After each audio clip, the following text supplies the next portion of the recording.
Biyernes pa inaasahang dadagsa sa kalsada ng Kamaynilaan ang daan-daang libong mga deboto para sa taunang traslasyon at kapistahan ng Poong Jesus na Nazareno.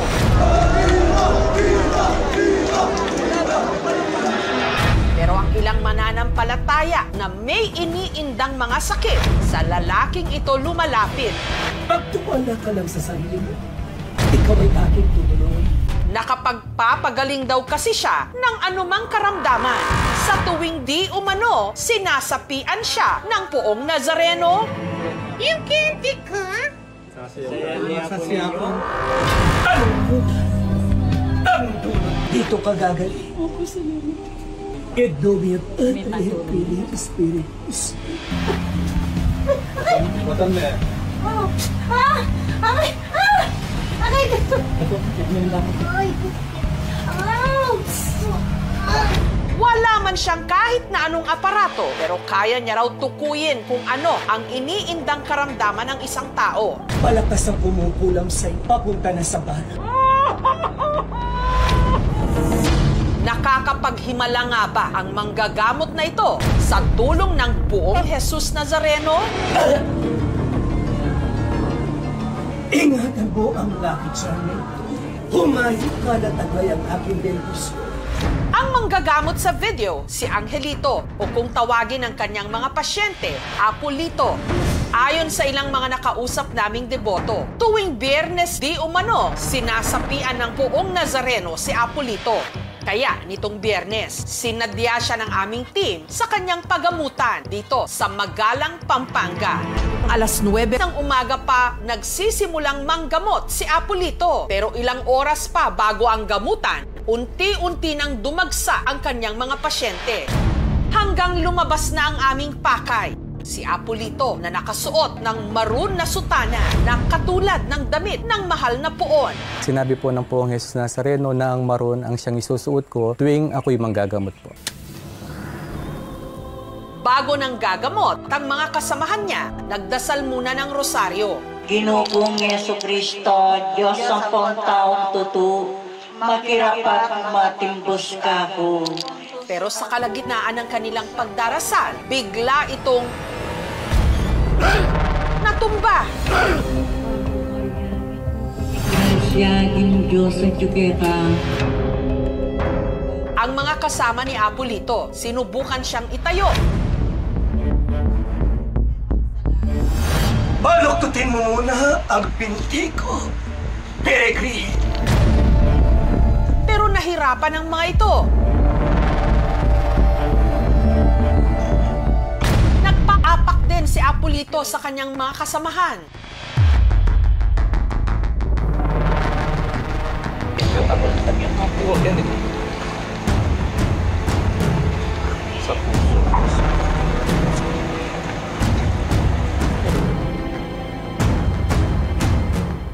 Tama na. Iupo mo ko, Peregrine. Diyos, ipadalangin kay Magdalena. Ihingi ang oras ng kamatayan ni Amen. Bago Maria, may pong grasya ng Diyos ang tiyuketa. Magkaasap ng babay mo niya panamahulog kami. Ang kayong maglingkod. Kung pakitang tao lang. Pinaupo siya sa isang silid katabi ng imahen. Unang pasyente. Hanggang sa nagsimula na siyang manggamot. Sa pila, nakilala namin ang 76 anyos na si Aling Lolita. Meron ako nararamdaman na dumudugo ako pag nagpupunta ako sa banyo. Dahil sa kanyang karamdaman, nakatakda na raw dapat operahan si Aling Lolita. Walang pera. Yung mga bata, hirap din. Pumupunta naman yung kapatid ko every Friday doon sa kay Apolito. Dinisay ko na sumama na lang ako kay Apolito. Sakit ng kalingkingan, dama ng buong katawan.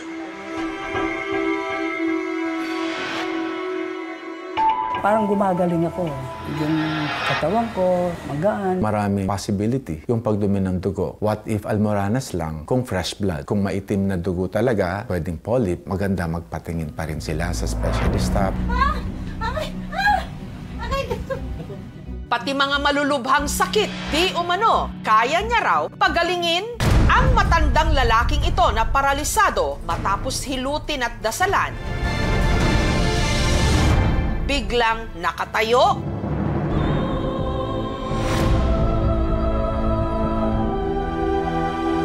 Hindi na ako nakalakad noon. Nagpa-check up ako sa ospital. Binigyan ako ng gamot para lumakad ka. Kaya hindi naman po ako nakalakad noon eh. Si Apolito rin po ang nakapalakad sa akin. Ang panghihina kasi pwedeng may problema sa muscles, sa nerves, no? Or even sa brain. Pero may mga weakness pagka-paralyzed na maagi ding maging temporary. Dekada 90 pa raw nung sinimulan ni Apolito ang paggagamot. Matapos daw mapanaginipan ang Poong Nazareno, isang araw matapos tumama ang 1990 Luzon earthquake. Magte-35 years na po ako dito sa misyong ito. Madalas po siyang nagpapakita sa akin sa pamamagitan ng panaginip at ang sabi niya, ako yung pinili niya bilang instrumento at ibahagi ko sa mga taong may sakit. Hanggang kalaunan, hindi na lang daw sa panaginip nakakausap ni Apolito ang Nazareno. Totoo po siyang nakikita, hindi na sa panaginip, ma'am. Dumarating po siya na kinakausap ako, ang sabi niya sa akin, hindi magiging magaan ang misyon o papel mo dito sa mundong ito. Hanggang nagsimula na rin daw itong sumapi sa kanya na madalas daw nangyari tuwing araw ng Biyernes kung kailan siya nanggagamot. Hindi ko po alam yung mga ginagawa ko sa tuwing siya ipapasok dahil iba na yung nasa katawan ko po. Ang ilan sa makatuwang ni Apolito sa panggagamot, gaya ni Agustin at Teodoro, mga dati rin daw na napagaling di umano ni Apolito. 1990, tumatay ako ng dugo. Matagal ako sa ospital, hindi nga pagaling. Lumapit ako sa kanya, ginamot ako. Sabi ng doktor, pagkatapos akong in-ECG, yung puso ko may depresya. Ngayon, mayroong nakapagsabi sa akin, ang gusto mong pumunta doon sa manggagamot, bakit hindi ka ako? Dito ko gumaling. Kulang ka sa tubig, anak. Ang kanyang gamot. Samantala, sa kalagitnaan ng panggagamot ni Apolito, uminom siya ng tubig.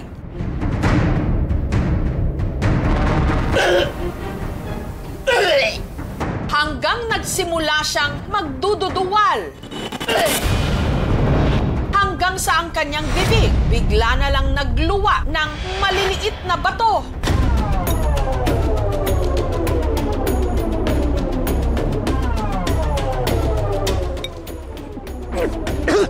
Imposible talaga na magkakaroon ka ng pagluwa ng mga bato doon sa ating bibig. Pwede niya itong naitago or sabihin natin pwede niya itong inilagay. Hindi mo pwedeng ipitin sa bibig mo. Talagang malulunok mo. Yun yung nakakapagtaka. Wala po akong idea kung saan nanggagaling.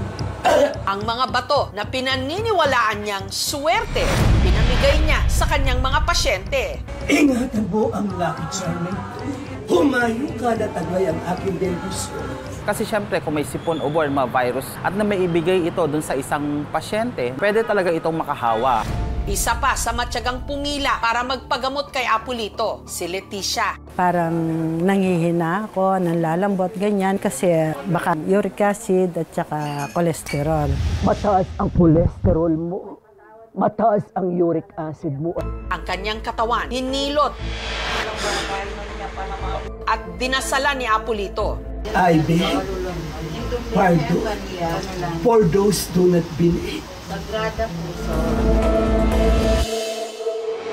Panalangin mo Pagod na pagod ka na, yan anak. yung oras ng kamatayan ni Amen.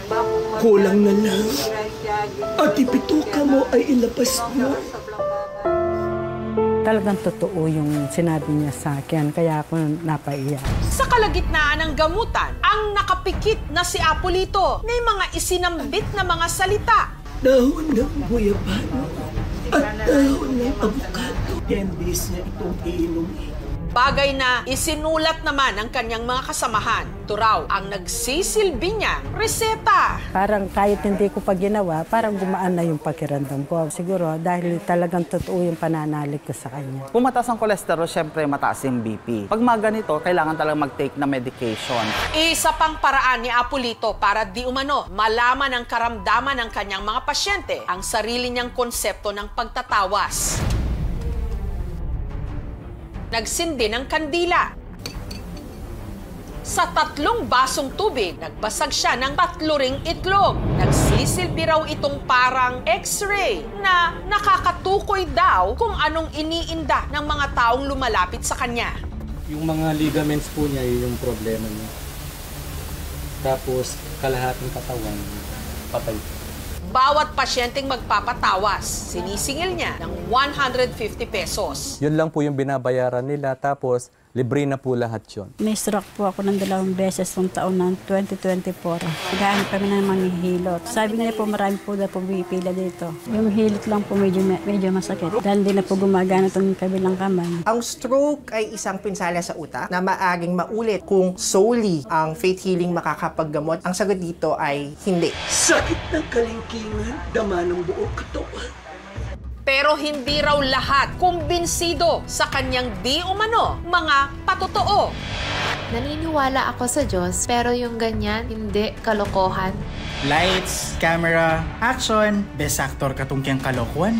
Marami din po mga pagsubok, pangungutya. Tinatawanan ako ng mga tao. Hindi ko consider na ako yung nagpapagaling sa kanila, yung pananampalataya po nila. Hindi ko itutuloy yung mission na ito kung hindi po totoo yung ginagawa ko. Sa scriptures, wala kang makikita na kwento na ang Panginoong Hesukristo ay sumapi kung kani-kanino. Kaya kung yung banal na kasulatan nagsasabi na walang pagsapi-sapi, bakit naman i-claim ngayon na kung sino-sino lang na sinasapian sila? Hindi naman natin sinusuportan yung mga faith healing. Meron tayong siyensya na dapat naman nag-i-intervene sa ganitong mga kaso. Nandun pa rin yung folk Catholicism, yung kanyang pagsuot ng Nazareno dahil nahihikayat niya ang mga mamayan na lumapit sa kanya dahil sa representasyon ng Nazareno. Yung iba naman na mga Pilipino ay lumalapit sa kanila dahil nga napakamahal ng pampublikong paggamutan natin. Pangalawa, para sa kanilang paniniwala ay lumakas pa yung kanilang pananampalataya. Basta't ang alam ko, wala akong pineperwisyo at alam ko totoo yung ginagawa ko. Hanggat kulang ang serbisyong medikal sa ating mga kanayunan. Magtuwala ka lang sa sarili mo. Ikaw ay aking tuloy. Marami sa ating mga kababayan mananatiling parang may pasang krus. Pagod na pagod ka na, anak. At ang malulubhan nilang karamdaman, bukod tangi na lang nilang iniaasa sa himala.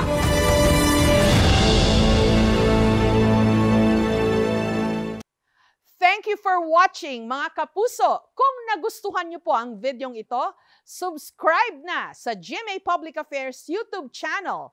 And don't forget to hit the bell button for our latest updates.